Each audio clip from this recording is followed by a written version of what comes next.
Olá, seja muito bem-vindo de volta para mais um vídeo aqui do canal, continuando a nossa série. Vamos então para o capítulo 14, porque na sequência da narrativa, o capítulo 14 continua sem interrupção do ponto em que termina o 13, como uma história só sendo contada continuamente. Então vamos lá. Continuação direta dos eventos do capítulo 13, o Cordeiro e os Selados, aqueles mesmos que a gente viu no capítulo de número 7, né? Eles são vistos no Monte Sião, louvando juntamente com os arpistas. Primeiro fica claro que enquanto ocorrem os eventos do capítulo 13, o Cordeiro e os Selados estão ali presenciando tudo, tá? Então não é porque no capítulo 13 eles não são mencionados que eles não estão presentes observando.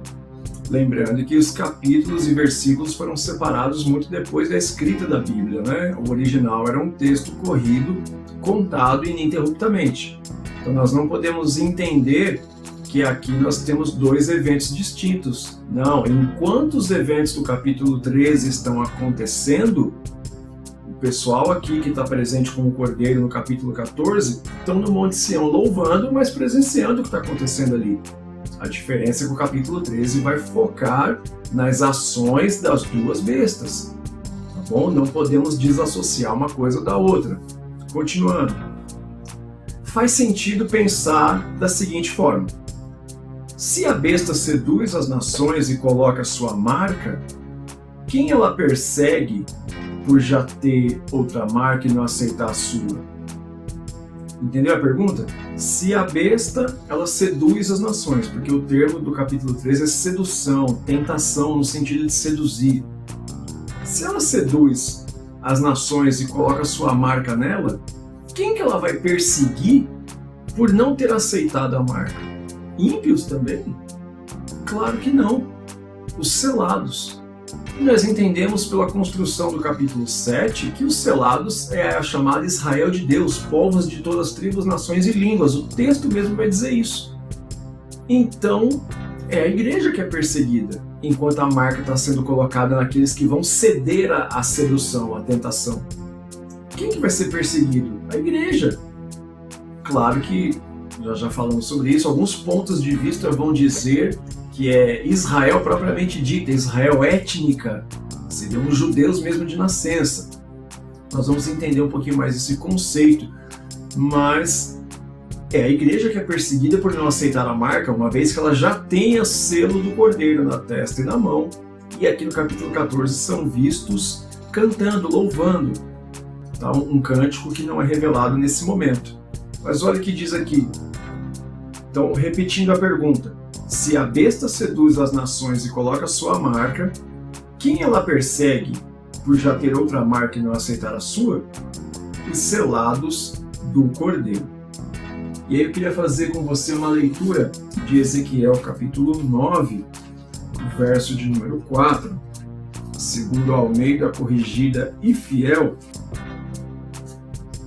Olha o que diz o texto, Ezequiel capítulo 9, verso 4, Almeida Corrigida e Fiel.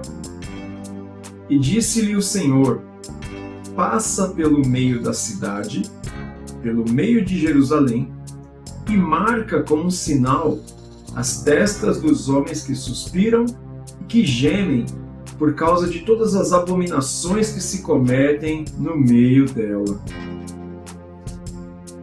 Olha que interessante então.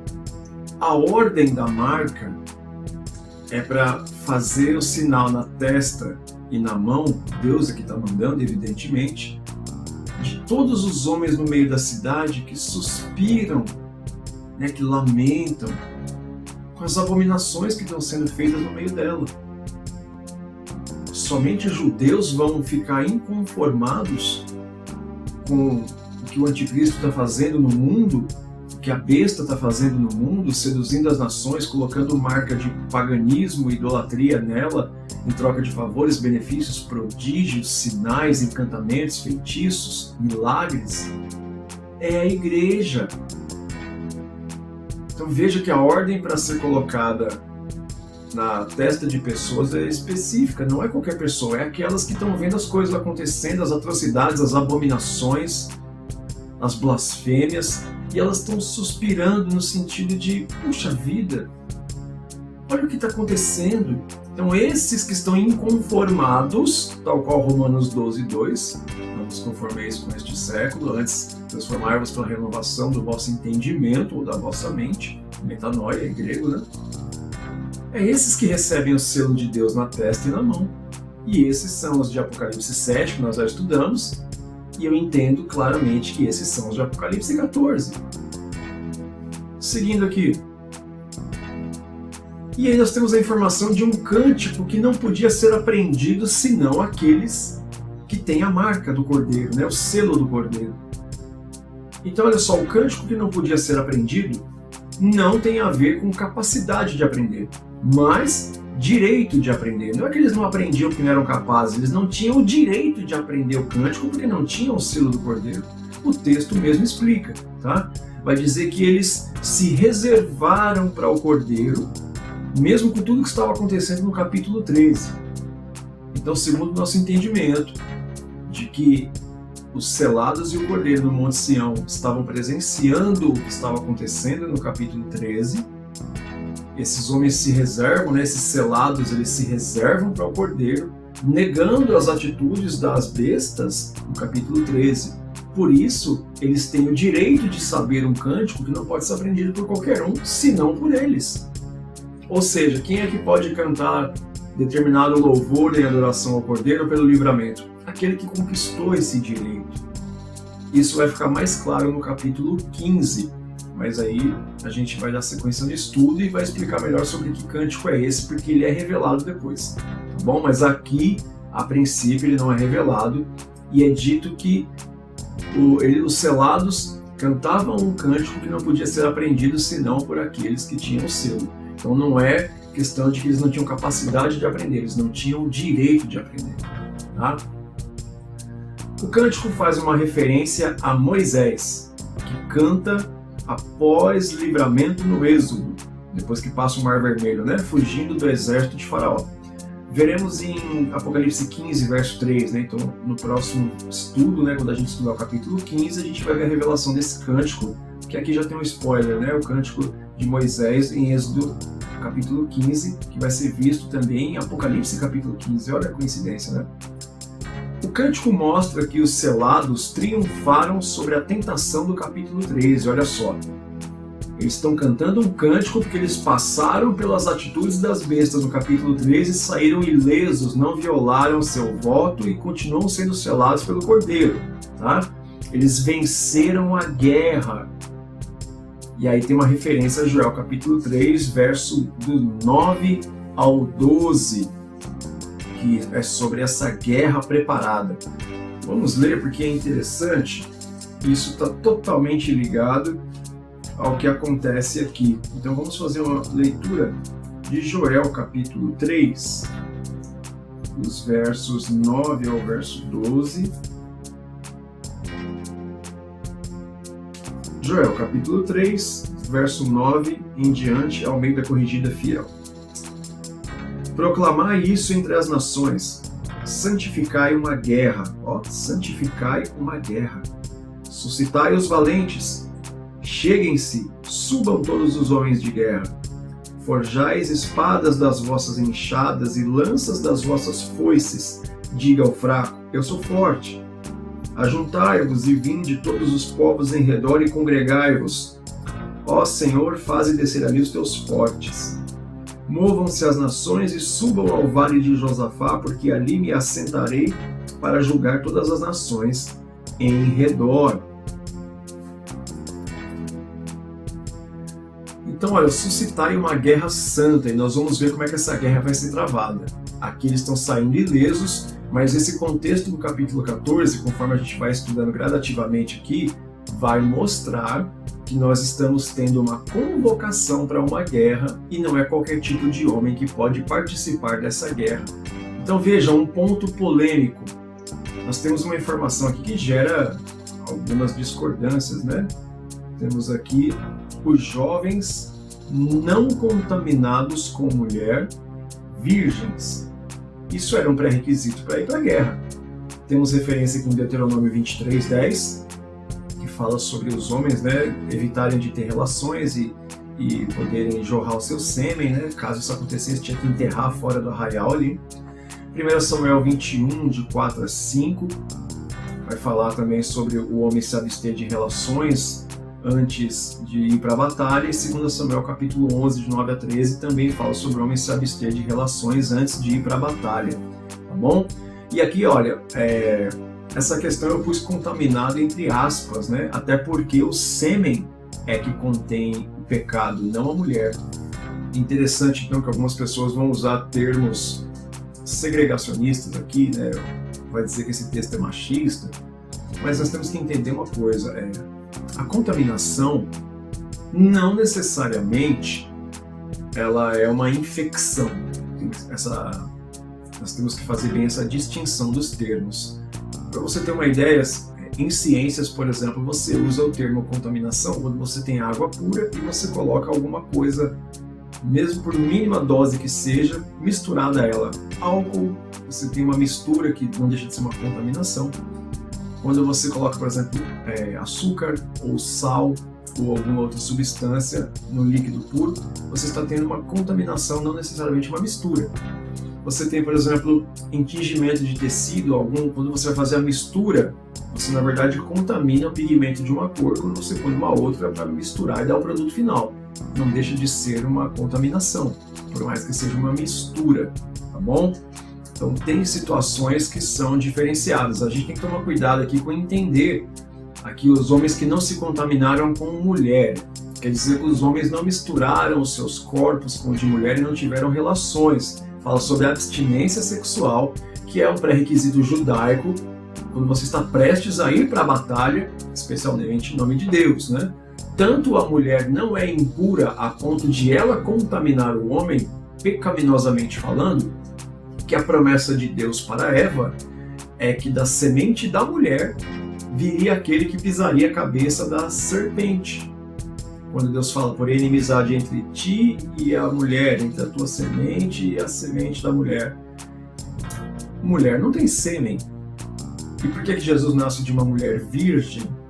Para não ter contato com o homem e ser contaminado, ou aí no caso sim, infectado pelo pecado original de Adão através do sêmen do homem pela qual era passado.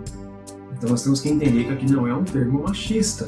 É um pré-requisito simbólico aqui para lembrar que esses homens tinham que se abster porque eles estavam indo de fato para uma batalha, tá bom? Alguns vão dizer que isso aqui é literal, que além de ter que ser homens judeus, os judeus tinham que ser virgens para receber o selo de Deus, que ficariam aqui na grande tribulação. Eu discordo absolutamente, mas isso já não é novidade para quem me acompanha aqui, sabe que eu sou pós-tribulacionista e não sou dispensacionalista, mas não tem problema, tá bom? Nós estamos fazendo aqui um tratamento textual. Outro pré-requisito da santificação, lembra o texto de Joel? Santifica uma guerra. Olha aqui, o engano que não se achou em suas bocas. Nós vamos ter aqui Sofonias 3,13, Isaías 53,9, que vão dizer que esses homens que tinham que estar aptos a guerrear pelo Senhor, não podia se achar engano em suas bocas, eles tinham que ter conduta e índole irrepreensíveis. Aqui fala sobre santidade.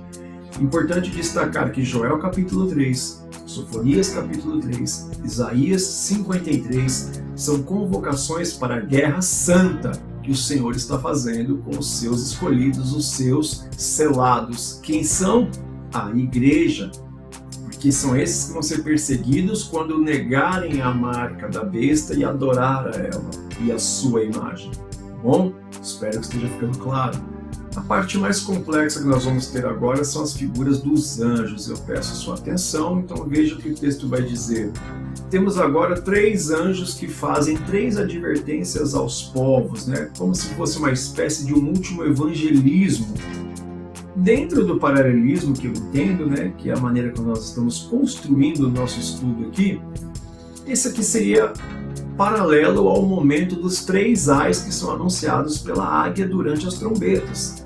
Lembra que tem 3 ais que a águia voa nos céus anunciando, que são a 5ª, 6ª e 7ª trombetas. Aqui nós temos um paralelismo ao anjo anunciando aqui 3 advertências ao povo. E aqui nós não estamos mais no contexto de selos e trombetas, e ainda não chegamos nas taças, mas elas virão em seguida, tá bom? Nós podemos traçar esse paralelo de os 3 ais da águia com as 3 advertências angelicais antes da ceifa e da vindima.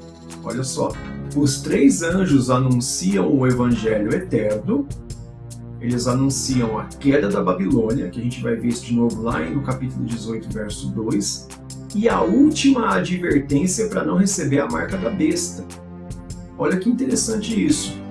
Ela anuncia o evangelho eterno, lembra Mateus 24, 14?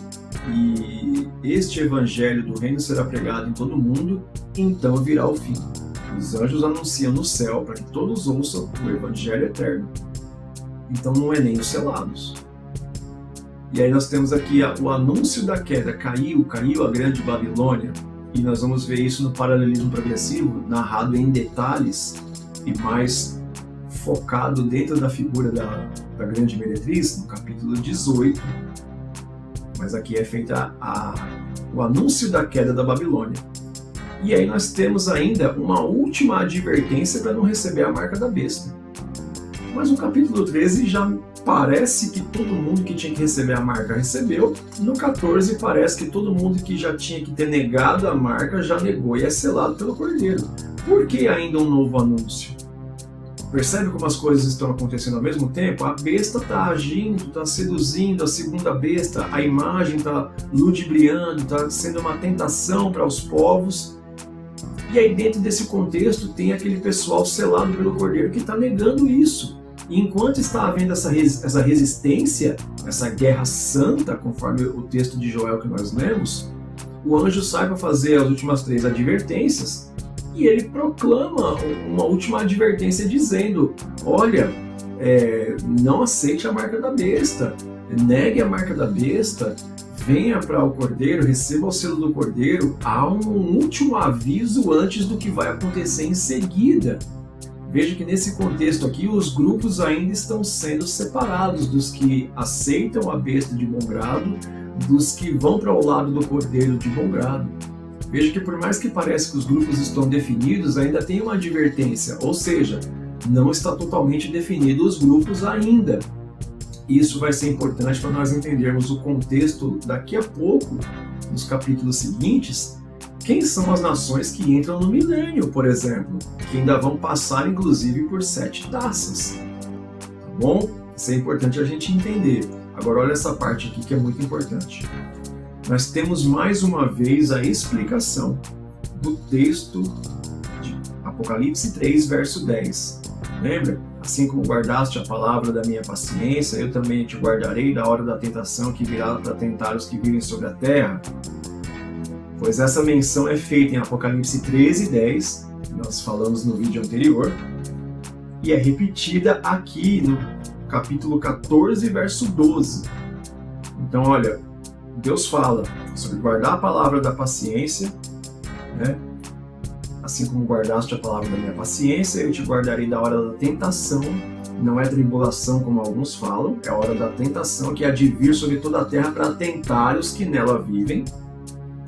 É a tentação que fica muito clara em Apocalipse 13, tá? E aí tem o lembrete novamente, aqui está a palavra da paciência, né? Que é Apocalipse 13, 10, que a gente já viu, e é repetido aqui em Apocalipse capítulo 14, verso 12, aqui está a paciência, né? A perseverança dos santos. Então João queria mesmo que não ficasse nenhuma dúvida sobre esse texto. Então veja que mais uma vez, no contexto de tentação, sedução da besta sobre toda a terra, mais uma vez tem a lembrança e a advertência. Olha, aqui está a paciência e a perseverança dos santos. E aí joga lá para Apocalipse 3:10. Assim como guardaste a palavra da minha paciência, eu vou te guardar da hora da tentação que há de vir sobre toda a terra, para tentar os que vivem na terra. Então veja mais uma vez o lembrete, olha, lembra da hora da tentação que eu tenho avisado vocês? É aqui que está a palavra da paciência. Esse é o momento que vocês têm que guardar essa palavra da paciência. Que aí nós já falamos de Jeremias também. Se alguém tiver que ser morto à espada será. Se alguém tiver que ser lançado na prisão será. Aqui está a paciência e a perseverança dos santos. A igreja vai ser perseguida? Claro. Vão ter aqueles que vão morrer pela causa? Sim, nós chamamos de mártires. Apocalipse fala muito deles. Vai ter aquele que vai ser preso por negar a marca? Vai, claro que vai. Então olha só, mais um link aqui. Mesmo assunto, Apocalipse 3:10, Apocalipse 13:10, Apocalipse 14:12. Tá? Os 3 versículos conversam, falam da mesmíssima coisa. Isso é muito importante de entender. Porque esse versículo de Apocalipse 3:10 é a pedra fundamental daqueles que entendem que a igreja não passa pela tribulação, o que textualmente, no meu entendimento e de teólogos muito melhores que eu e comentaristas do Novo Testamento e do Apocalipse especificamente, Michael J. Gorman, Richard Balkan, Udi Schnell, Gordon Fee, David Aune, estou esquecendo de alguém, mas enfim, né? Já entendeu, né? Eu entendo que esses textos conversam para lembrar e fortalecer na promessa que esse aqui é o momento de você guardar a palavra da paciência do Senhor, no momento de grande tentação. Isso vem logo após a advertência que o anjo faz antes da ceifa e da vindima. Agora, a imagem que certamente nos chamará mais atenção é o Filho do Homem sobre a nuvem com uma foice. Esse Filho do Homem é o termo, né, que passou a ser usado desde a revelação de Daniel. Tá? E aí, esse Filho do Homem que está sobre uma nuvem, a gente já sabe quem é, né? Jesus ele se apresenta assim no capítulo 1 de Apocalipse, para não ficar dúvida. Mateus 24 também fala, e verá um sinal no céu, o Filho do Homem, vindo com grande poder e glória sobre as nuvens, e todo olho o verá, e as nações o verão e se lamentarão. Né? Enfim, é Jesus, não tem dúvida. E aí ele passa a foice sobre o trigo. E aí um outro anjo passa sobre as uvas e lança essas uvas no lagar da ira de Deus. Joel capítulo 3, agora continuando o verso 13 e 14. Assim como em Sofonias capítulo 3, que eu já falei, Joel capítulo 3, que eu também já falei, e Isaías 53, que eu também já falei, o contexto é de uma guerra, lembra? É uma guerra santa, santifica uma guerra. E aqui o contexto é o quê? Uma guerra, tem um julgamento e em seguida o recolhimento dos fiéis. Esse padrão se repete. Lembra do pré-requisito para os homens serem convocados para a guerra? Santificados, não tiveram relações. Isso aqui é para poder lembrar lá do contexto judaico, né? Não é literal, claro. Deus vai deixar por acaso de salvar, arrebatar alguém porque acabou de ter relação sexual com sua esposa, ou a esposa com seu marido? Claro que não. Tá? É um contexto, é uma construção, é um pré-requisito para estar apto a ir para o campo de batalha. É a convocação para uma guerra.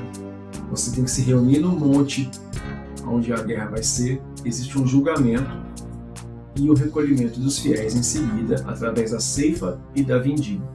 Vamos só ler Joel 3, versículos 13 e 14, para contextualizar isso, ficar mais claro e ver que tem tudo a ver com isso aqui. Joel, capítulo de número 3, versículo 13 e 14, Almeida Corrigida e Fiel, diz assim: Lançai a foice, porque já está madura a seara. Vinde, descei, porque o lagar está cheio. Os vasos dos lagares transbordam, porquanto a sua malícia é grande. Multidões, multidões no vale da decisão, porque o dia do Senhor está perto, no vale da decisão. Então, esse texto fala sobre a ceifa e sobre a vindima. Ali vai dizer que o lagar transborda porque a malícia é grande. Alguns entendem que esse pisar das uvas aqui, as uvas que são cortadas por outro anjo e jogadas na ira do lagar de Deus, elas são pisadas. O texto vai dizer até que esse sangue escorre e chega até ali os limites da cidade, né?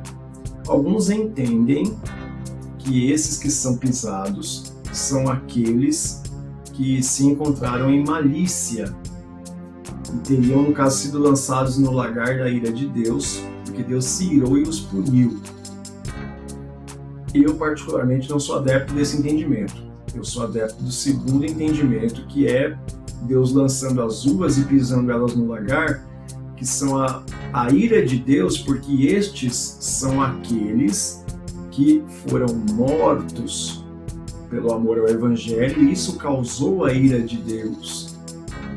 E eles são lançados no lagar da ira de Deus, ou seja, foram ceifados para o lagar de Deus todos aqueles que foram mortos pela causa do Evangelho, que se absteram do pecado, das leis do mundo, das seduções e tentações.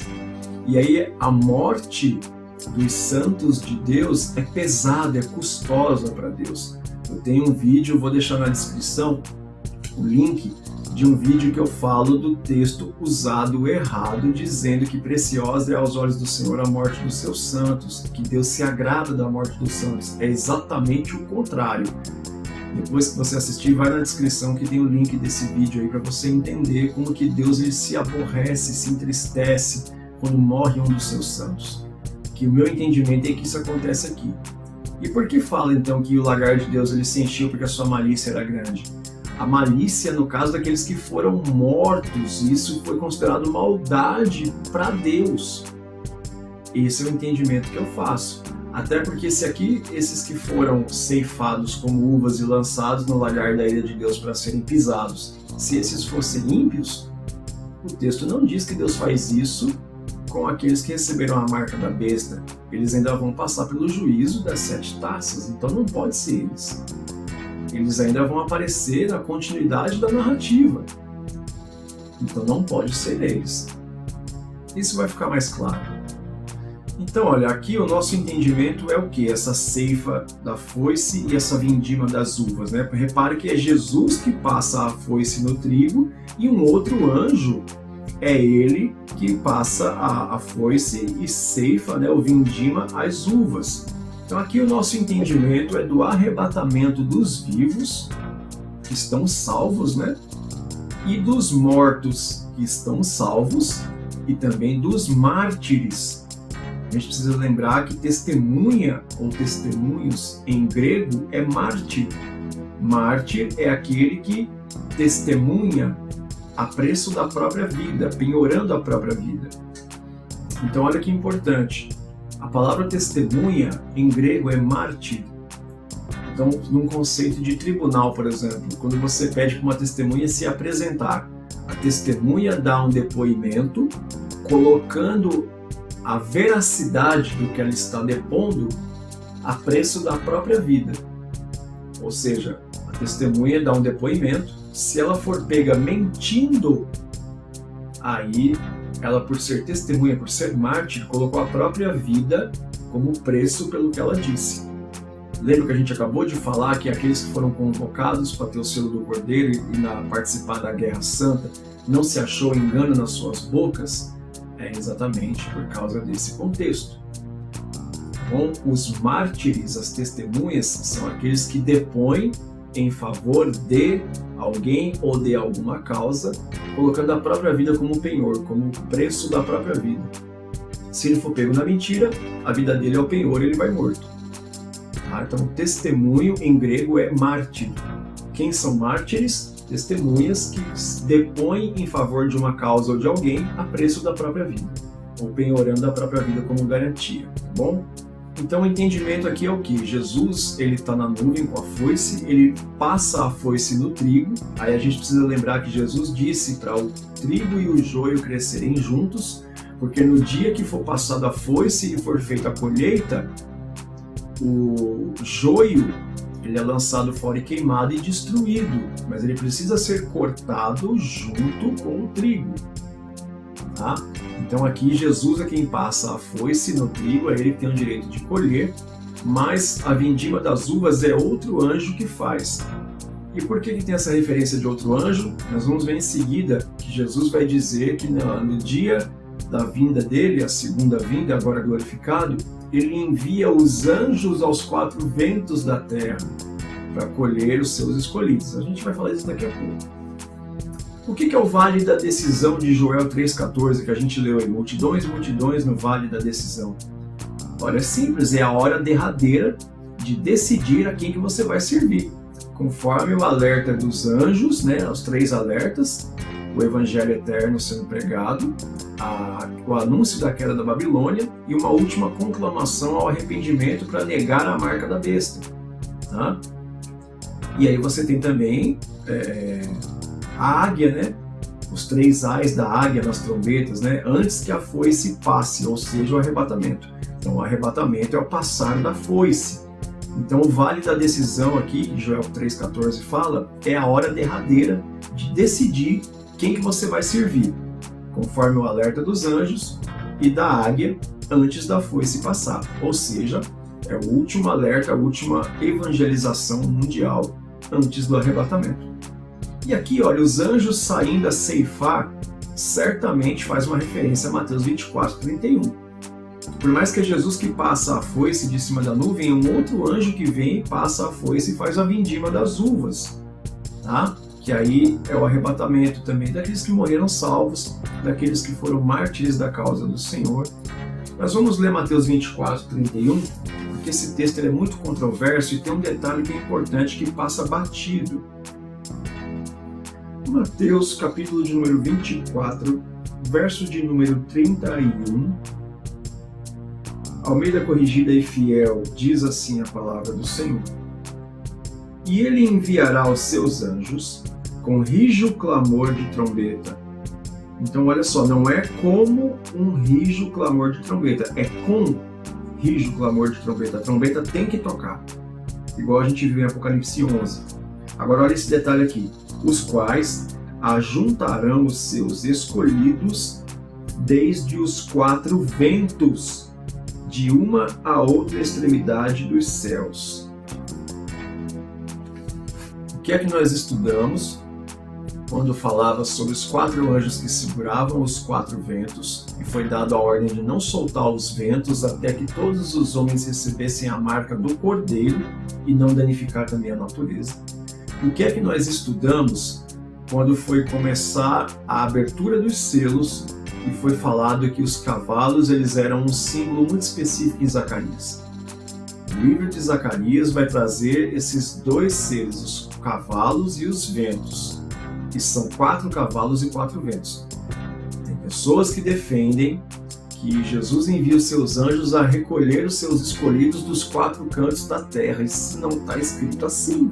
Jesus envia com rijo clamor de trombeta os seus anjos a ajuntar os seus escolhidos dos 4 ventos, de uma extremidade à outra dos céus. Os ventos e os cavalos eram símbolo do quê? De guerra. O que é que está acontecendo em Apocalipse 14? Uma guerra santa. Teve convocação, teve abstinência, preparação, julgamento e aí passou a foice. De onde é que Jesus está recolhendo os seus escolhidos dos 4 ventos? Aqueles que Jesus arrebata, literalmente diz o texto que eles são arrebatados de dentro de um conceito de guerra. É o que está acontecendo no capítulo 14. Capítulo 13 e 14, né, que conversam na verdade. É uma guerra santa por santificação, por abstinência, por negar o sistema do mundo, a marca da besta, ter o selo do Cordeiro. Então os anjos saem para recolher os escolhidos dos 4 ventos. 4 ventos nós já estudamos antes, que é simbologia para guerra. Então, olha, como guardaste a palavra da minha paciência, eu também o guardarei da hora da tentação que há de vir sobre toda a terra para tentar aqueles que moram na terra. E aí tem a famosa preposição, né, o ek, para fora de. Tem que sair para fora da guerra, meu irmão. É arrebatado de dentro da guerra para fora. Não tem como ser mais claro, você tem que saber ler os textos e como eles conversam uns com os outros. E é que nós temos esse grande detalhe. Tá? Jesus passa com a sua foice, arrebatamento. Ah, mas e o joio que é destruído aqui? Aí no caso o joio se perde, porque se já teve arrebatamento, não tem mais chance. Se já tem arrebatamento, não tem mais chance. Tá bom? Agora veja só. Tem a ceifa do trigo e a vindima das uvas. Jesus está dizendo, vou arrebatar aqueles que viveram e guardaram a promessa, e se estão vivos, vão ser arrebatados com corpos transformados. Se morreram salvos, de causas naturais ou do que for, vão ser salvos, eu vou lembrar deles. Agora, e aqueles que morreram pela causa, que foram mortos pelo Evangelho, pela fidelidade a Deus? Esses também, eles são as uvas que são vindimadas e são lançadas no lagar da ira de Deus, e aí Deus vai vingar esses que morreram, que é a promessa que ele faz em Apocalipse 6, na abertura do 5º selo para as almas que clamavam por justiça na base do altar, que já estudamos, que é o sangue clamando justiça, mesma figura de linguagem de Gênesis 4, quando Deus fala para Caim, o sangue de Abel clama por justiça desde a terra. Então é isso que está sendo vingado. Bom, nós vamos encerrar aqui o capítulo 14. Se você é novo por aqui, eu recomendo que você volte, assista os capítulos anteriores, maratona essa série aqui com a gente, que eu tenho certeza que vai te acrescentar alguma coisa. Se inscreve, né? Curte esse vídeo se você gostou, para o YouTube entender que você quer receber mais conteúdos desses. Ativa os sininhos aí, compartilha com outras pessoas. Você sabe que gosta de estudar o Apocalipse. Se você já é de casa, já é inscrito, eu te agradeço essa parceria de sempre, essa amizade, essa fidelidade.